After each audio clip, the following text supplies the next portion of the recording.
Hello, this is the sharing and the introduction of the operation methods for RS version displays simulator.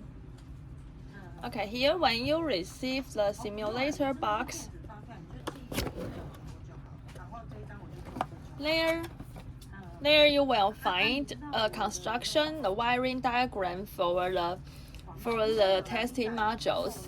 That's showing you how to power supply the module and how to connect the module with the display. Also, there's a connector description for the simulator board. Tells you the corresponding of the output to the input.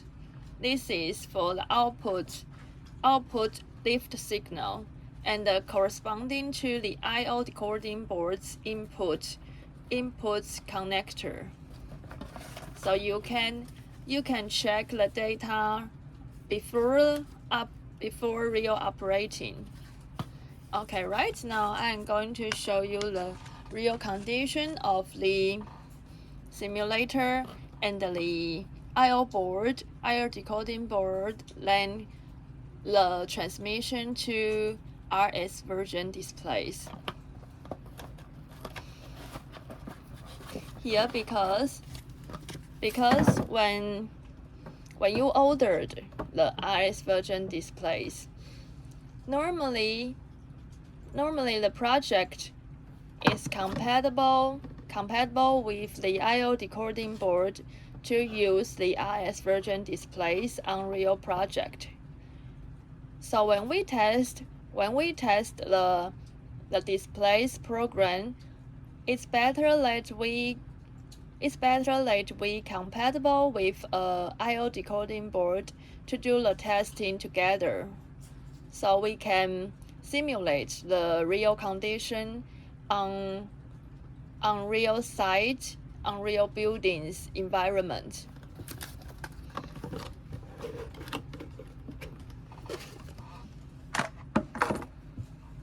Okay, right now there's a whole set. These are a whole set of the testing modules, including a simulating board here, then there's an I/O decoding board together in the simulator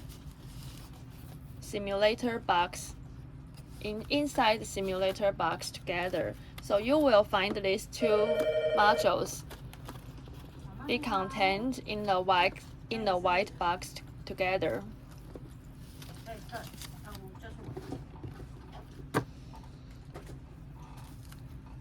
Because I have wired the simulator board with the I/O decoding board already connected well already.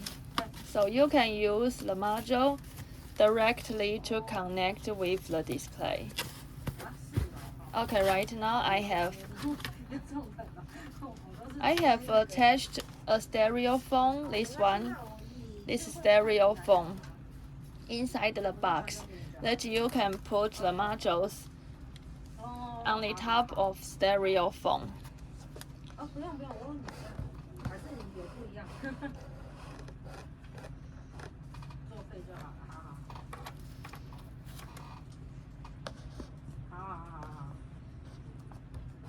Okay.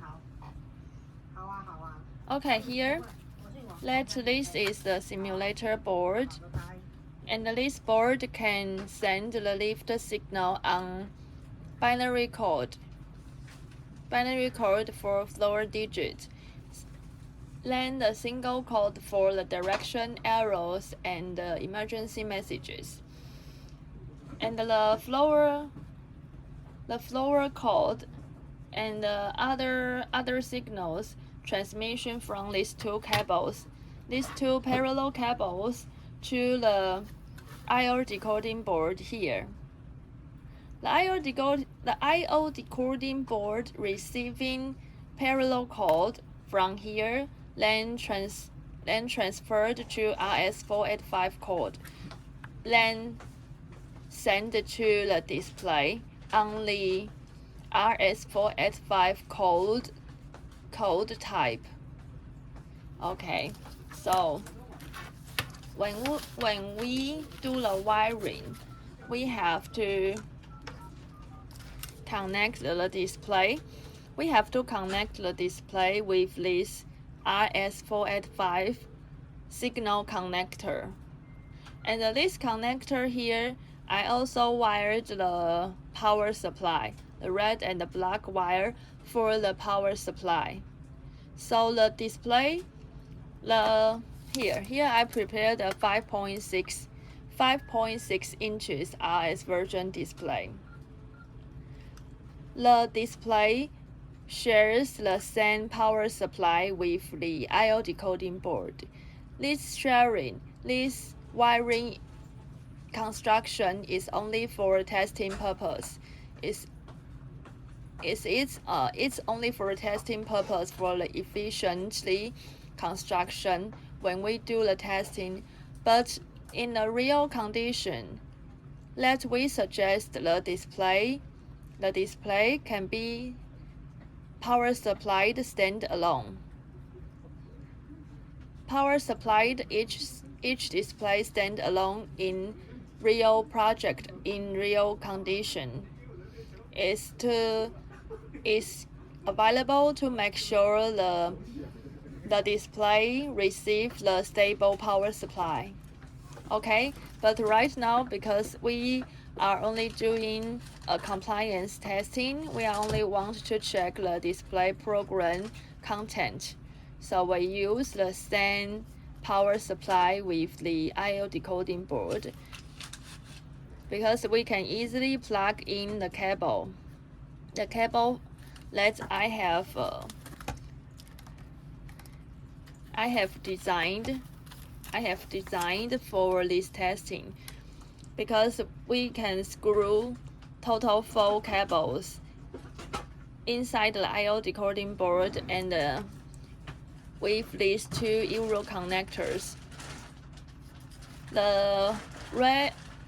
It's yellow. The yellow and the blue wires are for RS485 code, and the black and red wires is for the power supply. Now we plug power supply and the RS485 code connector into the display.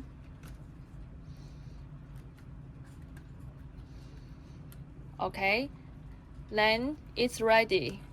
The wiring for the display is ready. It can be simple and efficient. Okay, the display is ready, and also the I/O decoding board is ready. It's ready also, because it has the input connector for the binary code, for the parallel code, and the output connector for the RS485 code. And this I/O decoding board has set on active high already, because as I have shared with you last time, that the I/O decoding board is available to set on active high and active low. Both status is available, that you have to change the switch. Short circuit switch here and here.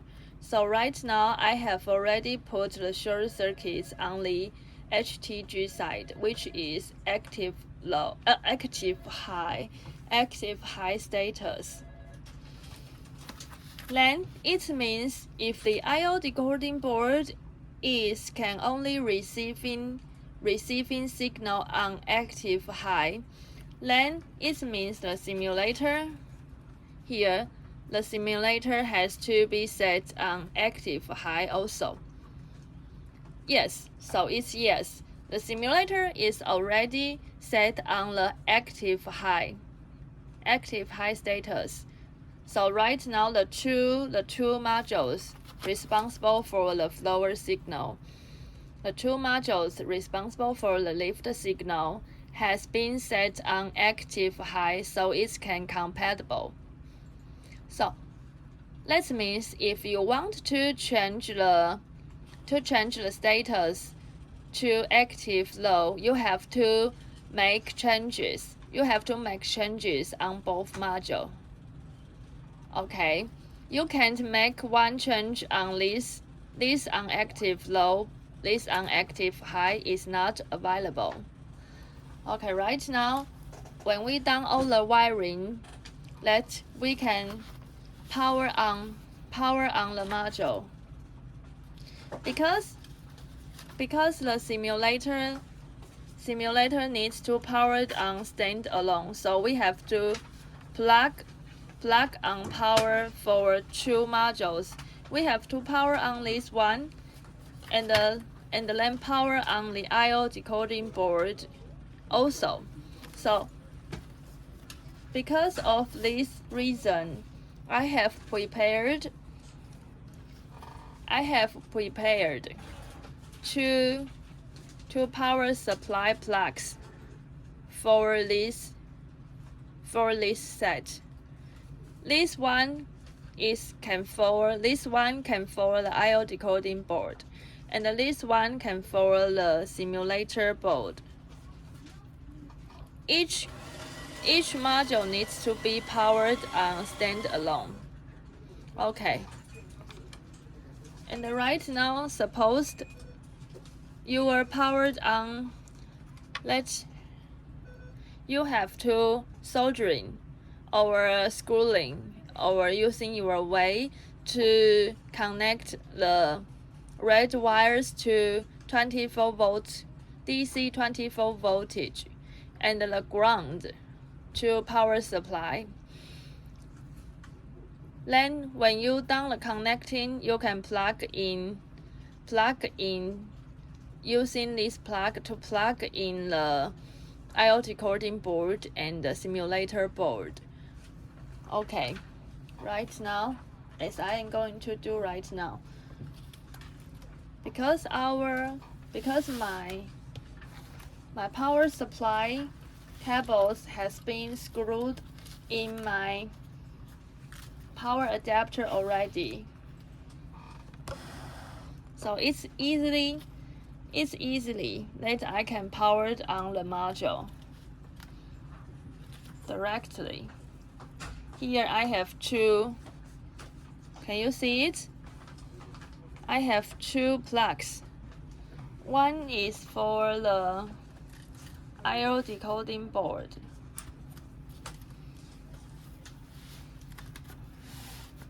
One is for the I/O decoding board. Then the other is for the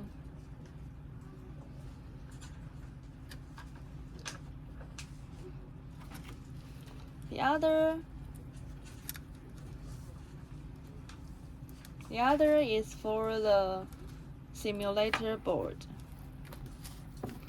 Okay, right now I don't want to use the keyboard.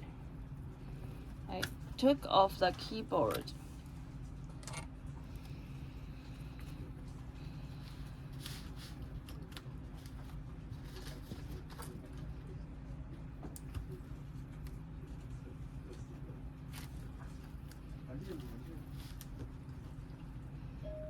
Let me. Okay, there's no problem. We can do some arrangement on the wires that making it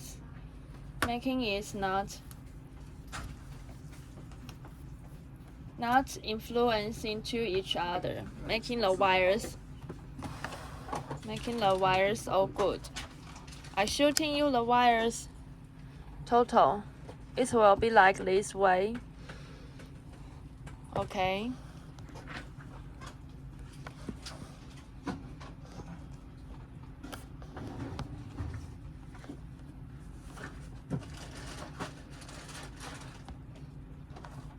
Okay, now I operate showing the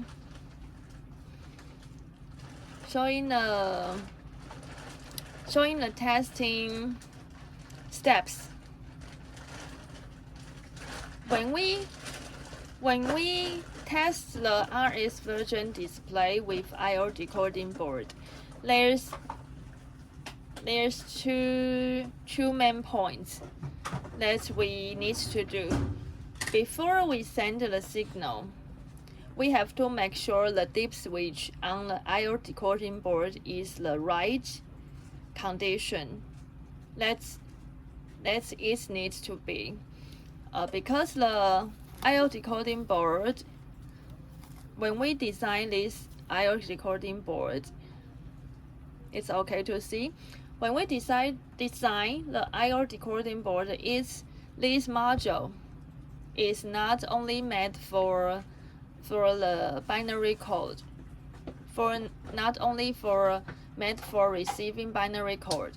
It can also receiving a gray code, 7-segment code, and other parallel code. So we have this dip switch here that you can change the dip switch, then you can change the input code type of the I/O decoding board. So for each order, for each project, that I will put a flower code. I will put a flower code inside the goods together to send to every customer. This flower code is the programmed content setting for each order's RS version displays. So you have to follow the flower code table, then you know what dip switch you need to adjust, you need to set for the I/O decoding board. And right now, because suppose our display is only RS485 code, so we have to suppose our lift control. Right now, suppose our lift control is sending 6-bit binary code for the flower code. So it's 6-bit binary code lift project. So we have to set the I/O decoding board only SW, only dip switch 3. The dip switch 3 has to be on, and the dip switch 9 is also needs to be on. So after we have make sure the dip switch type is the correct one, is the good one, then we can start to send the lift signal, send the elevator signal to the I/O decoding board. And the I/O decoding board will help us to transfer the lift signal to RS485 code to then send it to the display. Okay, so right now I'm going to explain to you quickly that the connector name, the output names here is totally same. It's totally corresponding to the I/O decoding board's input name. It's totally same. As you can see here, the first connector is 0 to 7. Then it will corresponding to the simulator's 0 to 7. And the second connector, 8 to 15. It's also same numbers, same names corresponding to the simulators 8 to 15. So when you send the signal 13, then the I/O decoding board's 13 inputs will receive the signal.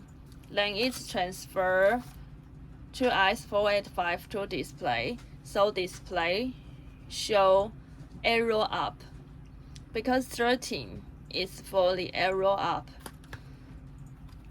Then when we send the signal on 15,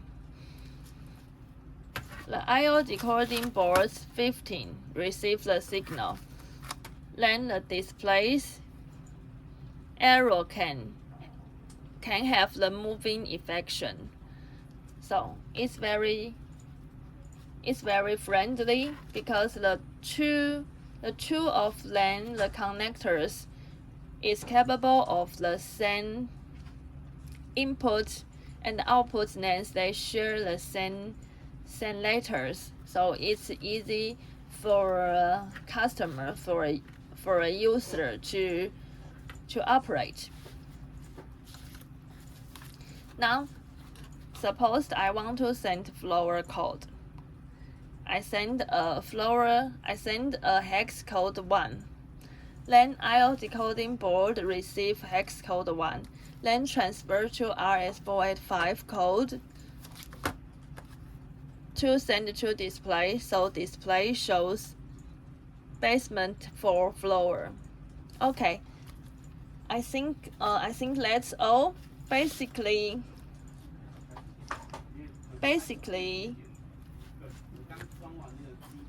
it's a very efficient and friendly construction. The testing model is efficiently and friendly.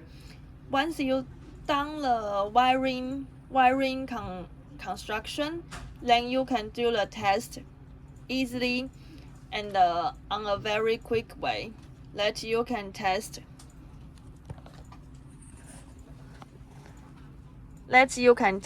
your program's compliance. If your program is the right one, is the correct one for your project requirements.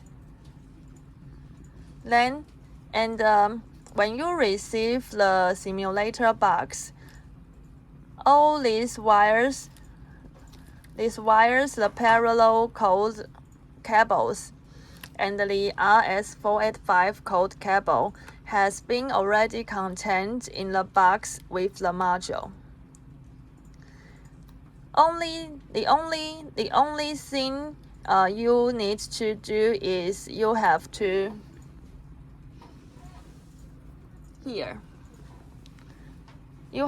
find your power supply unit. You have to find your power supply module and to connect these two cables with your power supply units. Then you can plug in the I/O decoding board and plug in the simulator board to power supply all the testing units. Okay, thank you for your watching. If you have any question, please feel free to let me know.